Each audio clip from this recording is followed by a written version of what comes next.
Hello, everybody. Good morning, Vietnam. That's it, exactly. Hello, welcome to Startup Out of the Box. This is going to be a weekly podcast between me, Vitor Domingos, and you, Marco Silva. Yep. And We're going to try to do it weekly. That's one of the promises, right? We're going to do this weekly, and we're going to talk about startups. We're going to talk about how to create a startup, what does it mean to have a startup, the whole culture, the whole technology around it, Yep. how to create products, how to market those products. So it's going to be a lot of things that we're going to discuss throughout this podcast. But it's going to be about startups Yep. and probably about our experience with startups. So You as already a founder of a startup? You already... I was a few years ago, 10, 11 years ago. And this year is going to be the year of another startup for me. So a new startup in stealth mode that I'm going to launch this year. It's going to be mostly around voice. I'm not going to disclose that now. I'm going to talk about that in the future. But so we have already a series of subjects that we're going to discuss this throughout this podcast. What's going to be the first main themes of this first episode then? So today we're going to be focusing on startup visas. There's a lot of discussion going on about these lately. ICOs, that's the buzzword the last couple of months, and it's still the buzzword going on. And which means initial coin offer. Or you're going to lose all your money. Depends on how you talk about it. Yeah. And some recommendations. That's going to be the last segment of most of our podcasts. We're going to recommend a book or an article we read this week, or a website. Yeah, or that might be interesting for everyone in this world. So exactly. So the first, let's get started. Exactly. First two main themes. So startup visas. I put this theme for us to discuss because I saw something on the Portuguese press about the startup visas. So the whole thing is that for you to so you're a foreigner, you don't actually have the permit to work in Portugal, so you need a visa if you're outside Europe to work in Portugal. So they have a visas for startups, for entrepreneurs that, let's say you're in Africa or in the United States, you want to open a company in Portugal, you apply for this visa, which is pretty much, I would say, similar to the other ones in any European country or within America. So they have this kind of scheme where you just apply to work there, to build a company. But the main thing is that in Portugal, they turned the whole thing around. Because for you to have a startup visa, you need to be within an incubator or accelerator. So that's the main kind of a condition for you to have a startup visa. You're not allowed to go there to open a company and have employees and pay taxes. Actually, you need to be registered within an incubator, within an accelerator, and you need to apply and abide by the rules that they have, right? Yeah. So basically, they using the incubator model or accelerator, or whatever you call it, to validate that, okay, you are an entrepreneur, you want to open a business. So they're pushing that more to private side responsibility to validate that before the government steps in on the visa process. Well, it is worked because you know how we work in Portugal, right? Yeah. So the state, the Portuguese government has some visa schemes. So the first one was if you invested more than $500,000 in property in Portugal, you can apply for a Portuguese visa, resident visa. This one's from an entrepreneur. From my point of view, I think it's the wrong kind of visa because you need to be registered within an incubator. Yeah. Why? Because if I'm just going to go there and open a company and I have employees, I pay taxes, why the hell do I need to be registered in an incubator? Yeah. I think Portugal is not the only country that does that. I think there's one or two in Europe that also kind of work like that. You have to be in incubator, accelerator kind of model sponsored by the government to do that. But yeah, other countries work in a different way. For example, in the United Kingdom, they have the Tier 1 entrepreneur visa. They have some requirements, like you mentioned, cash. You have to have at least £50,000 to apply. Investment, yeah. An investment, you have to have a valid passport, but you also need to have a business plan. So you can't just say, I have money. No. If you want to come with the entrepreneur visa, you need to have a business plan. Other countries like Denmark, the business idea has to be approved by the government, and it's part of the Startup Denmark program. So it's kind of like also an incubator, but it's an incubator sponsored by the government. Sweden allows some flexibility more for self-employed, and they call it really visa for entrepreneurs. There's more visas for self-employed, or if you want to open your own company. But it's the same, like you have to have a certain amount of cash for you and for your spouse. I just touched the mic. I like to touch it. Amazing. Yeah. So there's a bit of different countries that do it differently. Australia, I think it's one of the most difficult ones. Australia and New Zealand. I remember, looking at my perspective a couple of years ago before moving to Switzerland, I was looking what do I need to do to apply to go to Australia, and their rules were really rigid. Yeah. So you have to follow. They have a point-based system. So even if you have a degree or a skill that's in high demand in Australia, if you don't meet other requirements, you won't get a visa in. So it's really a tough process, and it helps if you're British or something like that. So right. But my main point is in taking Portugal as example is I don't think that you actually need to be within an incubator or accelerator to prove yourself that you're actually a startup. Yeah. For me, the only requirement will be about, well, if you're going to pay taxes, if you actually employ people there and they pay their own taxes there, so why the hell do you actually need to be within an incubator? Because that's a good question. Because for you to belong to an incubator, you need to share a bit of information with them, a bit about yourself, a bit about the company, the product that you're dealing with, you're building actually, and foremost, you need to by their rules, right? Some are more strict when they try to get you into their own incubator, either for space or for you to meet investors. And I don't think that's going to be the best approach to apply to build a visa system, a visa scheme for entrepreneurs.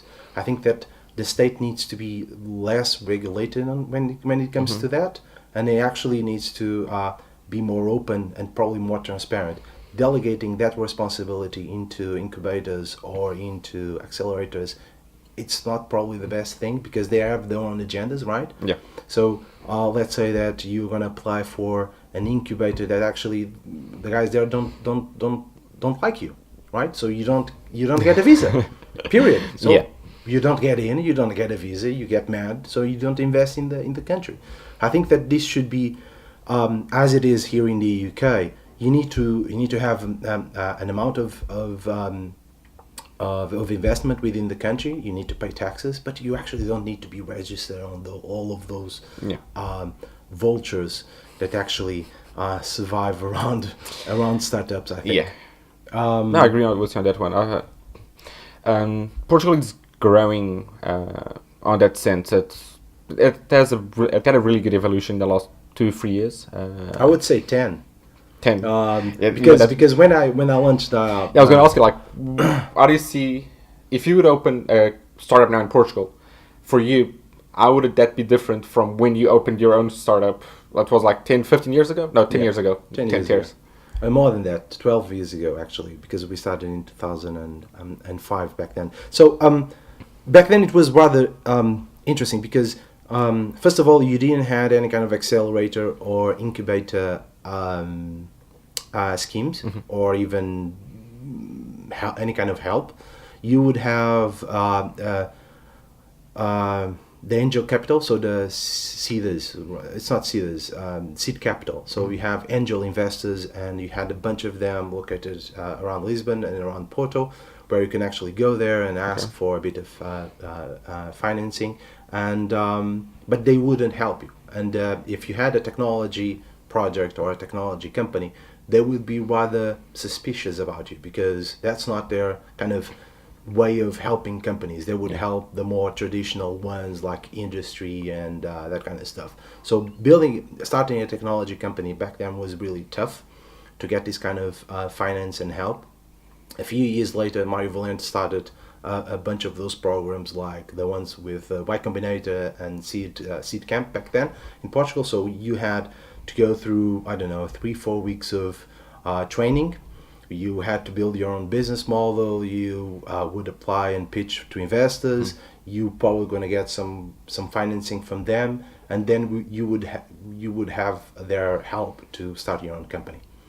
What we saw a few years later, so around 2009, 2010, was that there were a bunch of people that had space, so office space, right? So we had a bunch of desks, a bunch of chairs, and they thought that they could do co-working, right? So we're going to do some co-working, we're going to hang out some developers in here, and because they do co-working, so we already have a kind of a critical mass of people that actually are interested in a specific subject, let's say technology or mobile or other stuff.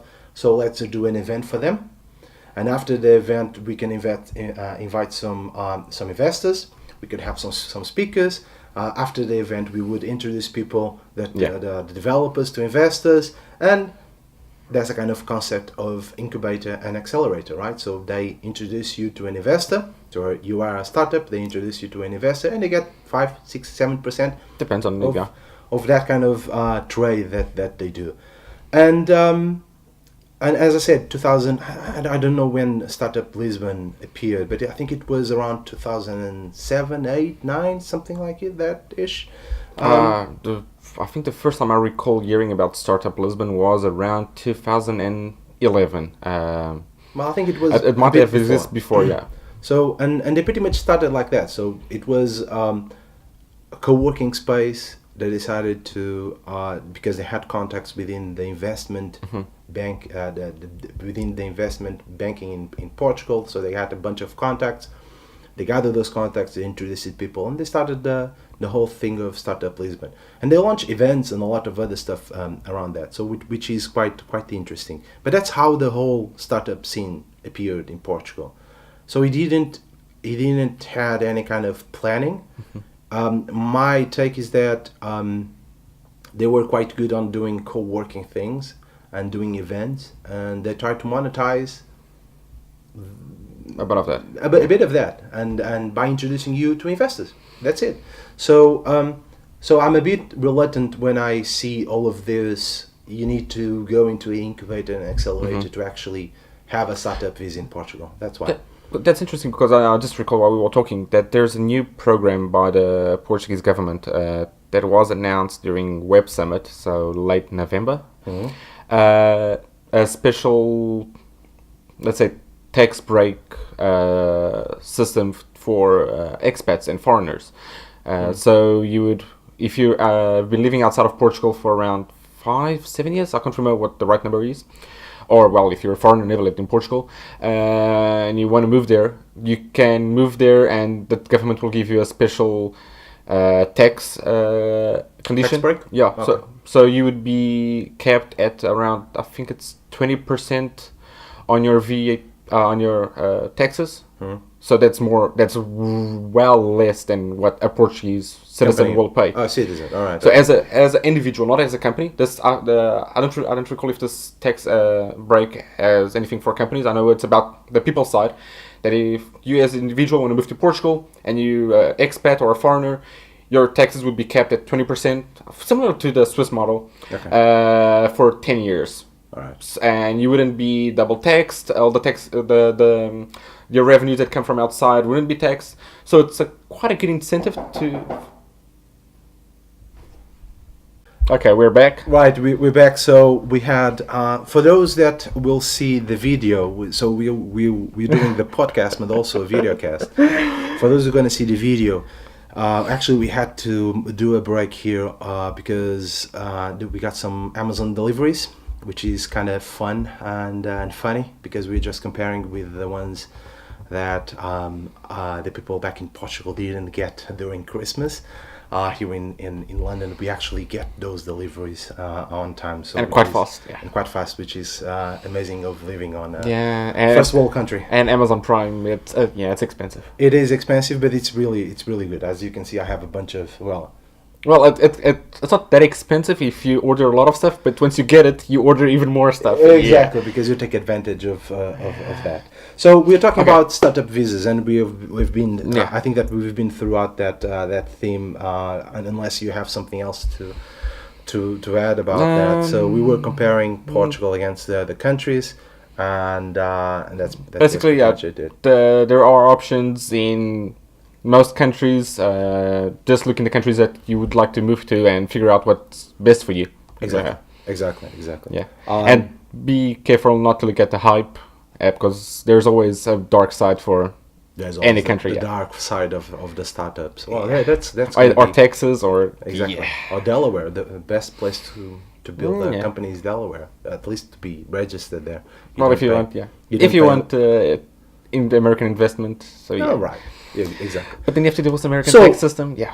So, and to talk about investment, usually startups, the ones that are really starting without any kind of money, they have access to what we call the 3 Fs, right? The friends, the family, and the fools.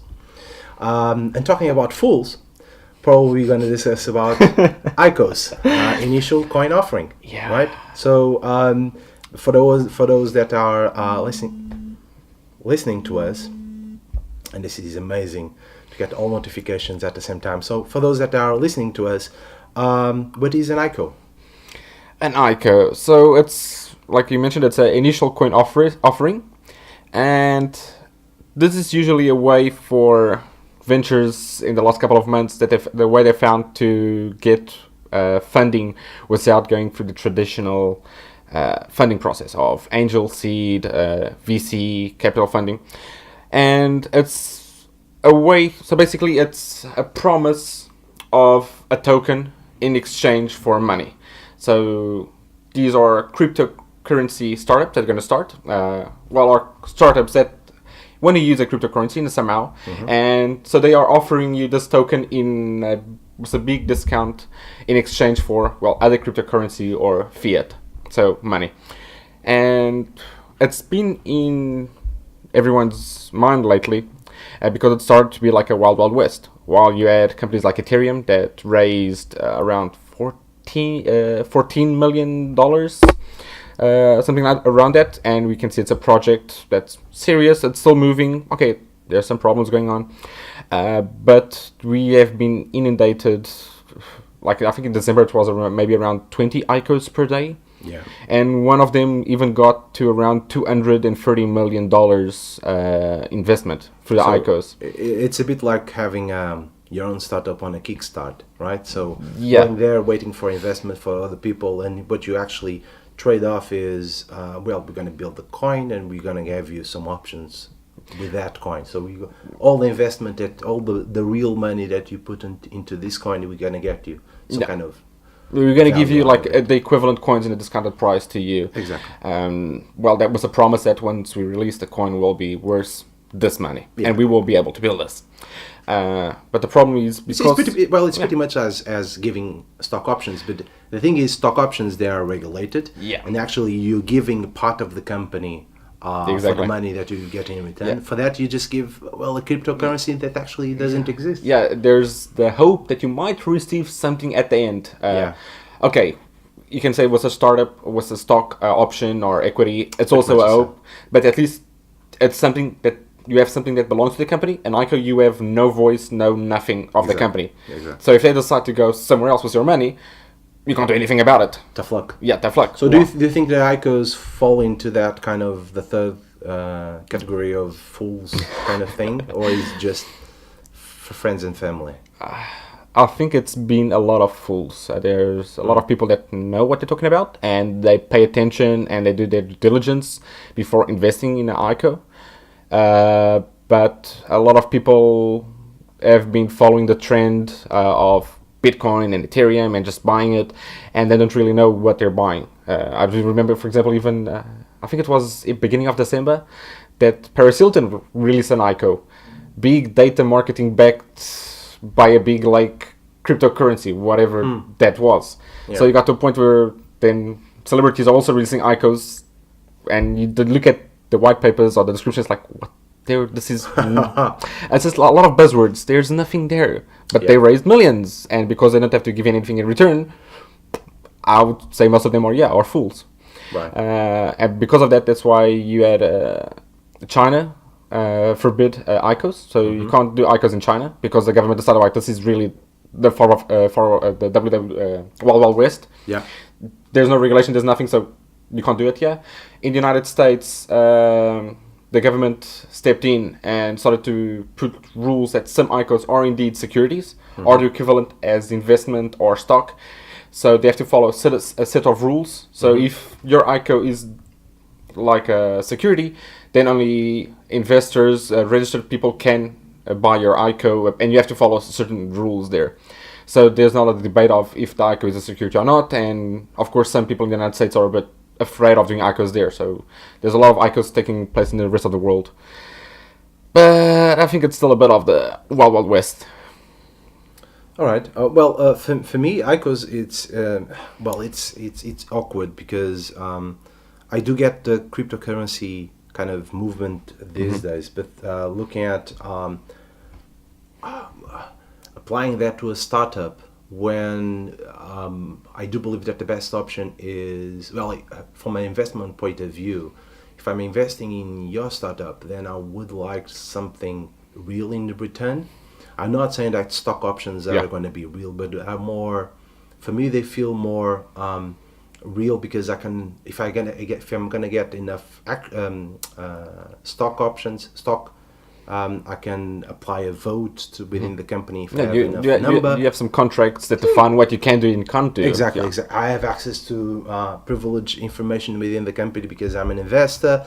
I can have a decision maybe within the company, and in the long term I can have probably a return.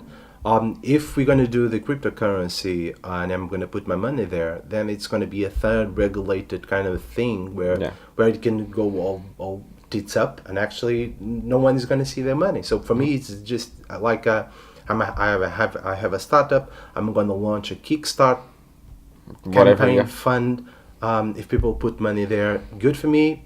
If they don't, tough luck. Yeah, and you already have online platforms to create ICOs on demand. So you just go there, register, upload your white paper, write some text, and there you go, you have an ICO. There was some weeks ago, someone created an ICO just for the fun of it, just for a joke, and wrote like a stupid white paper, a stupid name, just put it there just to see what would happen, just to learn how the platform would work. And I remember mentioning on Twitter, like 6 hours in of his ICO being live, someone gave him 2,000 euros. And it was like, crazy. Okay, I just created this as a joke, and someone just gave me 2,000 euros for this as a joke. This is weird. So it's a bit strange. I think that we're still gonna see a lot of this, a lot of talk regarding ICOs, a lot of ICOs taking place. People will start to be more, looking for the word, pay more attention to what they're doing. Exactly. Where they're putting their money. But the thing is, I'm not saying that cryptocurrency is not a good way to invest your money and your time.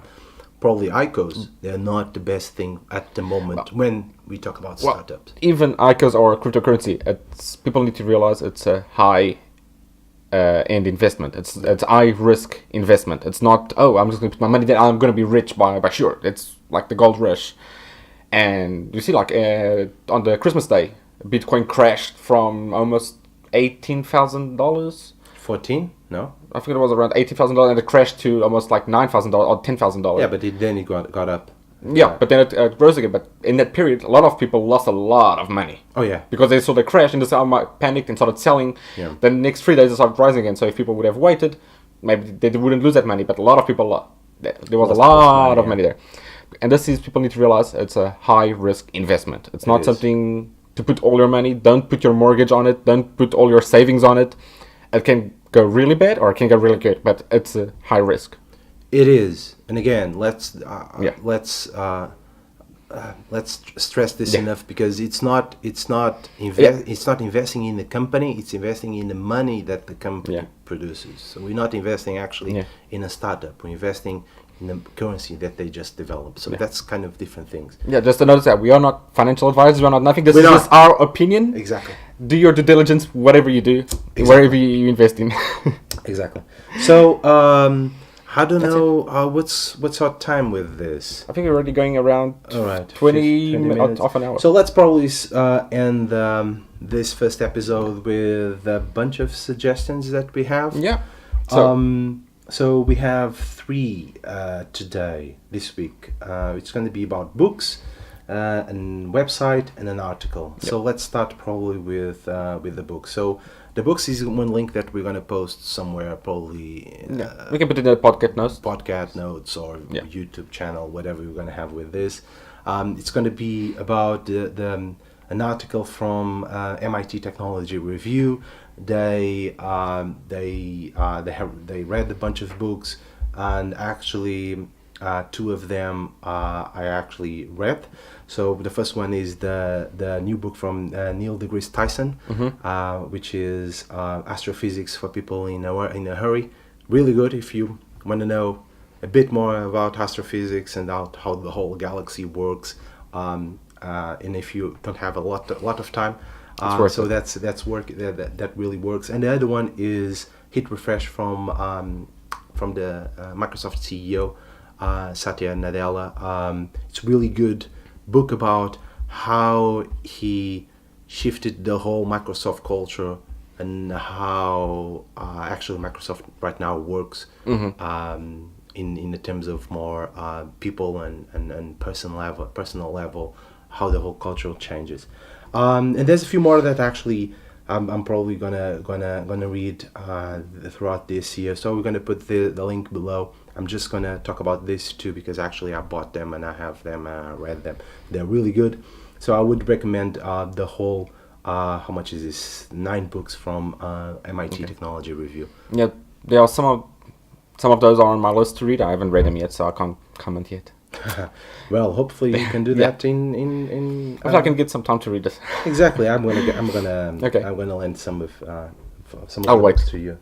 The next one is about the website, right? Yeah, so it's more of a product kind of thingy. About we were talking about startup visas. It's a program by Stripe.com called Atlas. So it's a program that that Stripe released 1-2 years ago to help entrepreneurs open startups in the United States. So you don't have to be in the United States. Take part of Atlas.